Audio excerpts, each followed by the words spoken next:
Hello everyone and welcome to this video. In this video we're going to be taking a look at Tokyo Twilight Ghost Hunters Daybreak Special Gigs for the PC. The game was developed by Arc System Works with Toybox and was published by P-Cube Limited. The game was released on the PC in 2017 and is an updated version of the original PlayStation 3 and Vita release.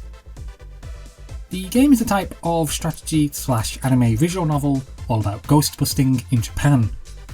But is it any good though? Here's more details on what Special Gigs has to offer.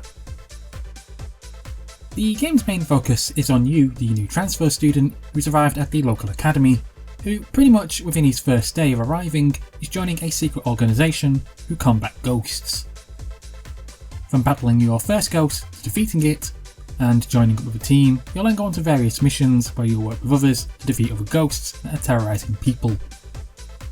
The game essentially reuses this a lot, and basically the game boils down to a new quest comes in, person A is being haunted by a ghost, the team get ready, then go to the location, defeat said ghost, and some money for doing it, the chapter ends, and then it basically repeats itself on the next chapter. The plot does get a little deeper the more you get into each chapter, but realistically it is the same process for each one, right to nearly end of the game. While the chapters do branch out a little bit, and they do feel like they explore more in each chapter, it really does just boil down to a rinse and repeat method. The game has a good selection of characters that you'll meet and who'll join your ghost busting team as the story progresses.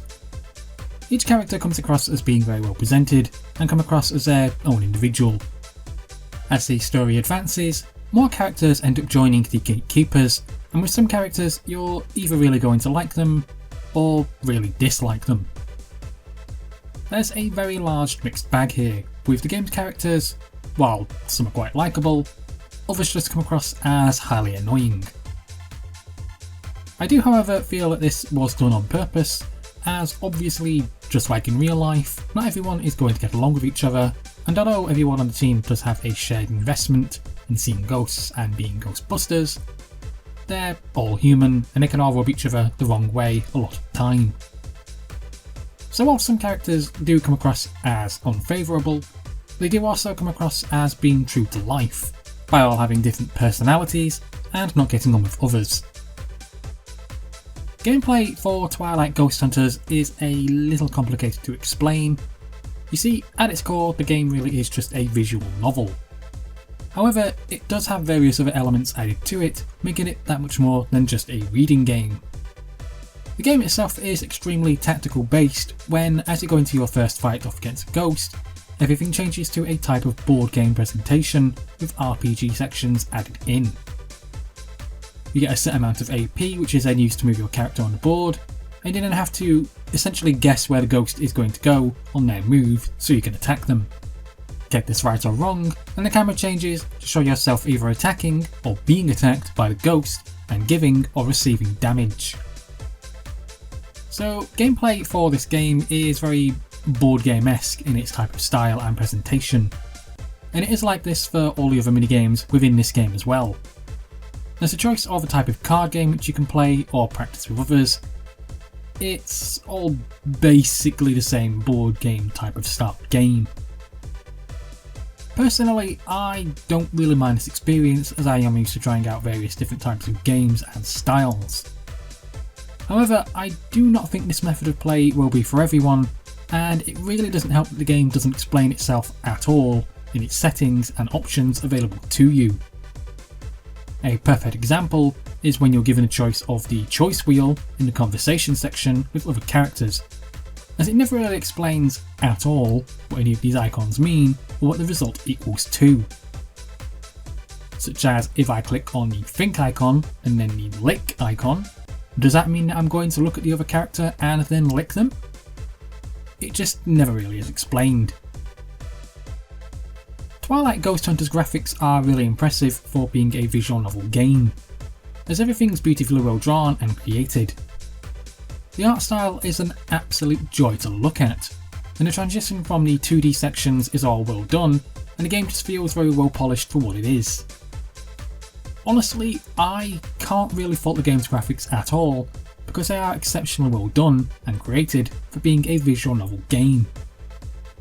A lot of these games which I've played in the past are generally bland and static, with the characters maybe blinking a few times at random points. This game's graphics have the characters making some movements, and the game does have mild voice acting, be it all in Japanese. It also has animated sections and more. The game just feels as if it's had a bit more time and effort put into it than most of the visual novels around. With Twilight Ghost Hunter's environments, I would have to say that I am genuinely surprised, but also disappointed at the same time. On the one hand, I'm extremely impressed by how many locations the team will actually go to, because at the start of the game you start off at a school, you go to people's houses, you go to the local convenience store, you head over to your base of operations, you go to rock concerts, graveyards, and many more. And all these places have been very well drawn and created, and while yes they are nothing more than a different background scene, it still is impressive by just how many of them were created for this game. On the other hand, however, the combat does feel rather samey after a while, and the environments that you're in do sort of all start to look the same after a couple of hours. The game also feels rather linear, and it really doesn't help that when it comes to the game's environments, you don't really get that much exploration choice. So, if you're looking at this game and wondering if it's like the anime Ghost Stories, sadly, no, it's not as good as that. Twilight Ghost Hunters is still a good game for what it is, but truth be told, I really don't think this game will appeal to a lot of casual gamers. Even on Steam, the game comes across as not very popular, with hardly any comments in the hub section, and not many people really knowing about this game in the first place. I do think that if you are a fan of visual novel games, then you will enjoy this game for what it is and what it has to offer, as it has all your usual expectations, but with other features added in to surprise you at random points. I've played a lot of visual novels over the years, and there's been a lot of effort put into creating this one. And while it isn't perfect, it does have its flaws, I still feel like the game is one of the better visual novels out there that's been created. However, the game itself just doesn't seem to get the attention that I really do feel like it should have got when it was first released. And as a consequence of this, the game's sadly been tucked away under everything else that's been released, and I don't think that many people even know that this game exists on Steam, which is rather sad, because it is an enjoyable game and deserves a little better than what it's got. Would I recommend Tokyo Twilight Ghost Hunters Daybreak special gigs? Yes, but I would say it's mostly aimed at people who do enjoy visual novels, as it does feel like a game that is aimed at those type of gamers, but with added extra care given to it. If you are a casual gamer or a gamer who's never really played anything like this, then I don't think that this game will be for you. Well, that's it for this video guys, thanks for listening, thanks for watching, and please subscribe.